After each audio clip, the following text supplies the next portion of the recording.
back to my channel.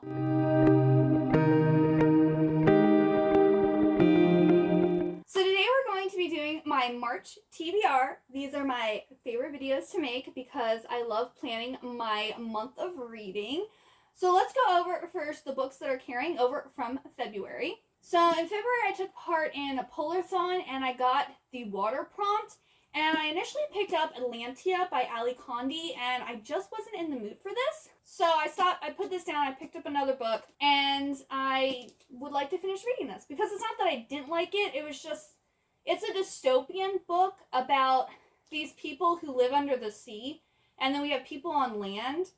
And like, when kids, or I guess teens, reach a certain age, they get to decide whether they want to stay under the sea or if they want to go and live on land, and if they choose to live on land, they can't come back. And I guess there's something wrong with this. The people are being lied to. And I just really wasn't in the mood for that at that time. I don't think I have any other dystopian books on my March TBR, so I might be in the mood to finish this. So this isn't up for sure, but I would like to finish reading this. It's also a standalone. I read so many series, it'd be nice to read, some standalones. Now, I'm hoping to get Hellbent by Leigh Bardugo read. There's only 2.5 days left in February. And this is a pretty big book. I think it's 400 or 500 pages. It's 478 pages. So I might be able to get this done before the end of February, but if not, it will carry over into March and be like my first completed read. And this is the second book in the Ninth House series, or the Alex Stern series. So the first book is Ninth House. This is also the Le Phantasma Patreon read for both Liv and Mel's book club. I need to get this read because I want to go to the live show and be able to talk about the book. Yeah, everyone's been talking about this series. It's basically about this girl, Alex, who gets recruited to Yale to become part of this group that oversees these secret societies that do like occult type things. And it's like a murder mystery type thing. And in this one, she's going to go and look for someone who went well, he was already missing in the first book. But we were like seeing back like what led up to him going missing. And so this is her going to go and save him now. I am excited to read this and I hope I can get it read. But if not, it will be in March. And then my book club pick for my book club Happily Ever Afters is Anastasia by Sophie Lark. This was my pick for both February and March because it was so big. And I was not able to get to it at all in February. And I'm not going to. Because there's no way I can finish Hellbent and start this. I just don't see that happening. I don't read that quickly. But this is basically, I think, Sophie Lark's first, like, fantasy book that she wrote. She's written, I think she usually does, like, mob books. And this is, like, a historical fantasy about Anastasia. And Sophie has given Anastasia a happy ending. And I heard it's very historical fiction, and there's, like, pictures and stuff in it, which is why I got the physical book, because I wanted to see all the pretty pictures. After Hellbent, this will be my top priority for March, because I need to get it read. And then I said, I think in January, my goal was to only have 10 books to read in a month. And this month, I am going to have more, one, because of probably carryovers, and two, because I chose a lot of smaller, like, novella-sized books.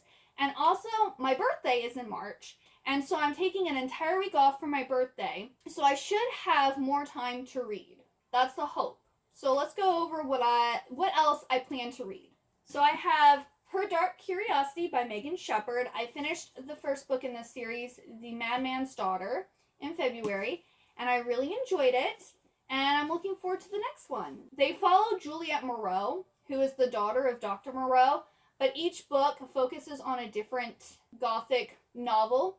So the first one was really heavily The Isle of Dr. Moreau, and this one we're supposed to be getting like a retelling of Dr. Jekyll and Mr. Hyde. But it should have the same characters from the first book. And so I'm really excited to read this one. Then I have Whisper and Dreamland, which are the last two books in the Riley Bloom series. And this is by Alison Noel. This is kind of like a spin-off companion series to The Immortals, which I read that series a long, long time ago, and I've been working on this. Like, the main girl character of The Immortals, this Riley Bloom is her sister who died, and she's like in this it's not heaven, but it's like heaven. And like I believe Riley Bloom was like helping her sister out and stuff. So this is like what Riley Bloom is like up to in like heaven. There are two really short books. I think they're both they're like 200 pages or less. Yeah, like this one's 215 pages and this one's 210 pages. So they're both really short. I can probably read like one a day. And finally have this series done. Because I really like The Immortals and I was liking this series. But for whatever reason, I just didn't finish it. Then I have The Vermilion Emporium by Jamie Pacton. And I believe this is a standalone about these two teens. We have Twain and Quinta. And they like learn how to make lace out of starlight or something like that. And I just love this cover. It looks so pretty. And yeah, that's why I picked it up. And it seems really intriguing. It sounds very different than anything else that I've like read before. So I have high hopes, but at the same time, I don't know. But I hope I like it. Then I have The Last American Vampire by Seth Grahame-Smith. This is the sequel to Abraham Lincoln Vampire Hunter. And this follows Henry Sturgis, who is a vampire. And it's like follows his journey through like these events in history. Like he encounters Jack the Ripper. He's in New York City. He gets to see like electricity being made by Tesla and Edison. And then like the blazing disaster of 1930 Hindenburg. So it's just like following this vampire through like history and all the things that he's experiencing. And it sounds really good. I'm not really into historical fiction, but I did really like Abraham Lincoln Vampire Hunter, both the book and the movie. So I'm hoping I still like this. And apparently Tim Burton blurbed this. He goes, the combination of history and horror in The Last American Vampire makes you feel it like it's the real thing. I've always enjoyed Seth's mixture of humor, emotions, and believability. I do like Tim Burton, so I have high hopes for this book. I have high hopes for all these books.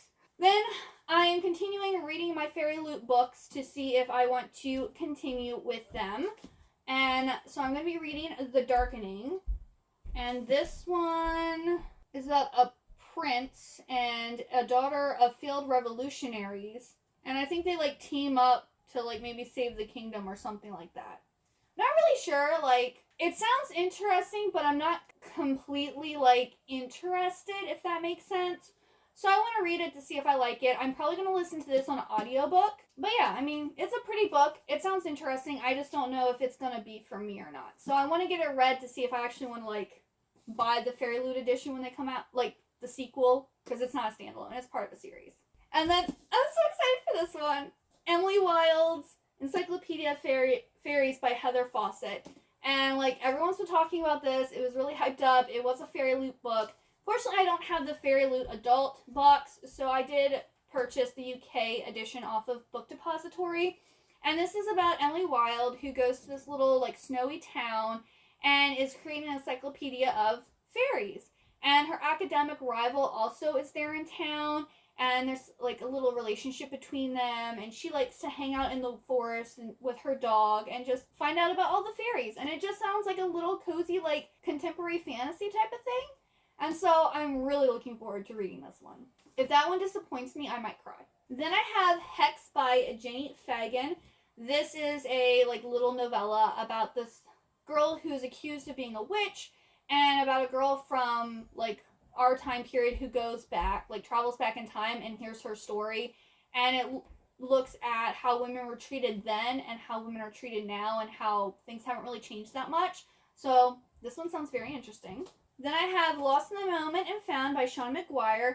This is the 7th or 8th book in the Wayward Children series. This is one of the standalones, and it's about a young girl who goes to this world where all the lost things go.